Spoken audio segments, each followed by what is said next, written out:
needed that. So yeah, I know I have a bit of Sudocrem there because I literally have a pimple that's ready to go. The last video I uploaded like this was probably around this time last year. So I just thought I'd do another one to kind of give you as a life update. So yeah, as you know from watching my last vlog, sorry, Ma's just outside. She's so nosy, like she literally put her out to die. Who are you talking to?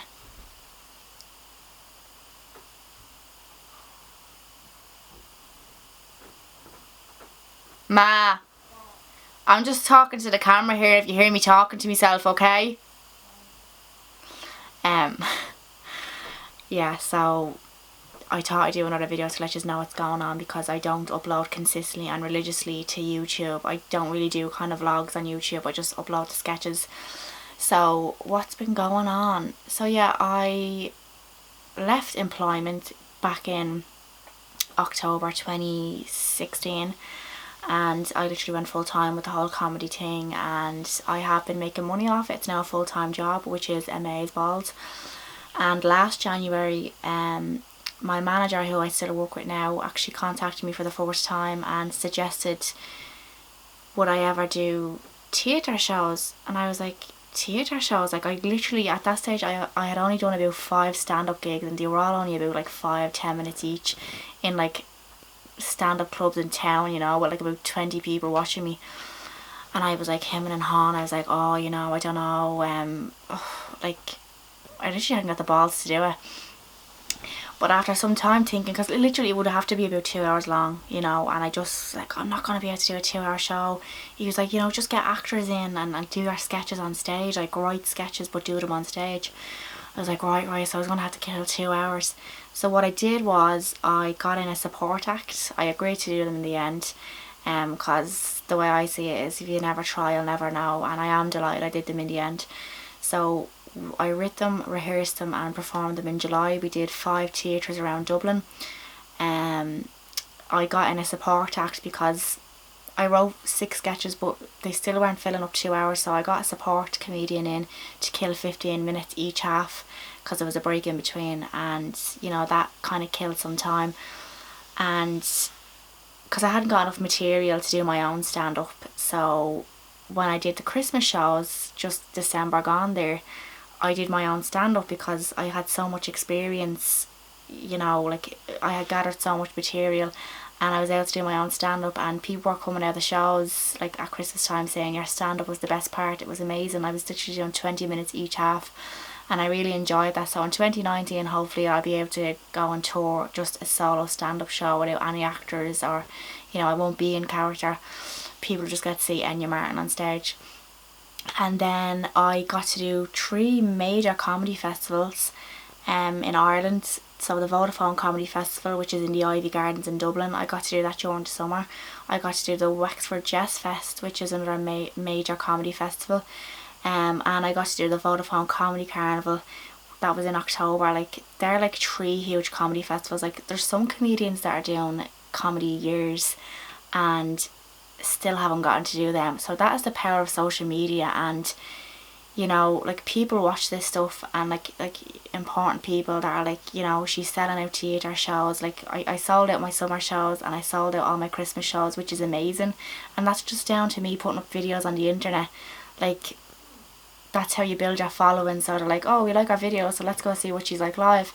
And that's how kind of like important people who organise these festivals like see things like that. Oh, she can sell out shows, so maybe we'll put her in the festival, like she'll attract an audience. So that was a great experience. And then I broke a major goal. So when I did my first stand-up gig in October 2016, I literally did my first stand-up gig in Pop the Cherry in Whelan's, Dublin. And when I walked off stage, I absolutely loved it, and I said, I'm going to get to Vicar Street. My goal is to get to Vicar Street in the next couple of years. So when people would say, like, what's your plan for the next couple of years, I'd say, I'm going to be in Vicar Street. I'm going to make it to Vicar Street. So that's like the mecca of comedy in Ireland. Like, if you're a big comedian, you get Vicar Street. Like, that's huge. And I'd say some people were like, God, like, she's a bit big-headed. But, like, if you don't set goals for yourself, like, if you don't visualise yourself doing better than you are this year, like if you don't better yourself constantly, like why are you even doing it? So I wanted to make big goals for myself, and lo and behold, I'm doing 2 gigs in Vicar Street now in March and February. I'm bringing my comedy show that I did at Christmas time into Vicar Street, the 24th of February, which is like, I think there's only like about 20 tickets left, so that's nearly sold out. 1,000 people can sit in Vicar Street, like that's 1,000 people. Like when I was performing to like 20 people a year and a half ago, like. And then March 15th we got a second date because the first one was selling so quick. So I broke a major goal, and for 2019 or 2018, like that's just like not, like that's the first quarter of 2018, like, and I have Vicar Street. I'm also doing the Laughter Lounge at the end of January, which is this month. That's another kind of big comedy hub in Dublin. So like, I'm just delighted I get to do this for a living, that I get to wake up and do something that I love. And you know, if you have something in your life that you're passionate about, you know, just go for it. You might not make money off for the first couple of months, but if you're really passionate about it, like, you will eventually succeed. So that's what's been going on in my life. I did a lot of travelling in 2017. I went to see Coldplay in Cardiff for the second time.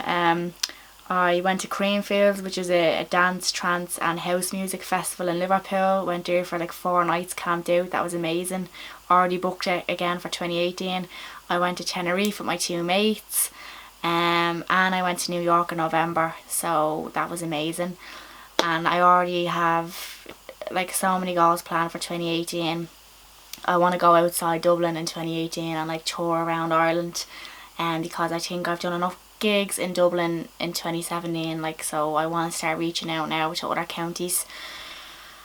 In terms of Shanto episode 3, because that's all I ever get asked about, it was filmed. We got the cast into my house. We got a cameraman and a director, and the director took the footage from the cameraman and said, I'm gonna go edit this. So for months I was literally hassling him. I was like, listen, is that episode ready? Because you were all dying to see it, and so was I. And he literally said, I'm sorry, I can't edit. I have a lot of personal stuff going on. So he was like, do you want to edit it? So I was like, okay. Got the memory card off him after nearly a year later, and half the footage was missing. So yeah, that was kind of shit. Basically the plot was, there's a power outage in Shanto's house. All our family are forced to sit in the sitting room together with, like, just by candlelight, socialise with each other when they wouldn't usually do that. And just a lot of funny stuff happens, and like weird stories happen, and we play games and stuff. So hopefully we get to refilm that now this year and like make it even better.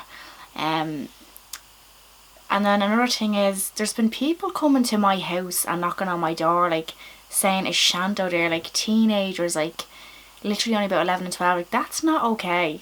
Like, I really don't appreciate that, and I think that you should respect someone's personal space.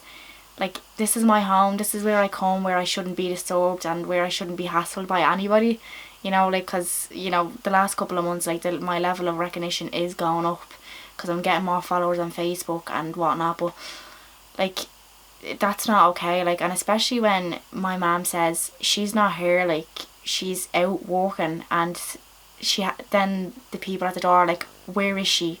Why isn't she in? Like, my mum does not have to explain herself to some stranger, like, let alone you had the cheek to kind of knock on my front door. Like, this is my home, do not do that. Like, she went to the guards at one stage because it was the same people, like, knocking on the door every day looking for me, and it was getting, like, it was actually getting kind of concerning. So the guards were just like, you should just install CCTV, and if the same group keep coming back, show us the footage and we'll go to their parents about it. So that's where that's at. I'm planning to move out here in 2018, like probably in the next couple of months, and I'm not going to advertise to anybody where I live, because I never thought, like, literally I just make Facebook videos and there's people turning up at my house. Like, even if I was in my house when you knock, I still would not go out to you because this is my home.